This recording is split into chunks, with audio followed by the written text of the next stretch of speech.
Assalamualaikum warahmatullahi wabarakatuh. May peace be upon all of you. In the 21st century, technology advances rapidly, creating more products to meet the needs of a growing populations. However, the emphasis on fast and cheap production often overlooks the environmental impact, specifically carbon emission or carbon footprint.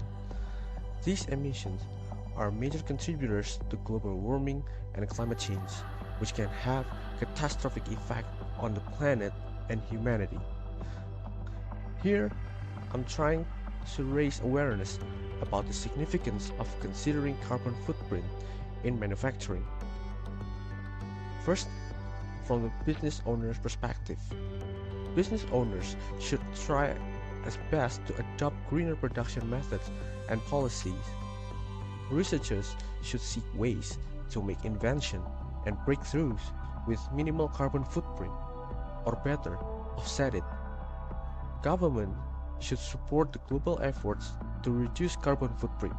And lastly, for students like me should learn to think and create products and inventions while also considering their impact on the environment. Carbon footprint is our problem, not the government or the global elites only. So stop blaming others and let us start together from the simplest thing to reduce our carbon footprint for ourselves right now and the future generation. Thank you so much for listening. I hope we'll not end this just as a speech, but make it a reality. Wassalamualaikum warahmatullahi wabarakatuh.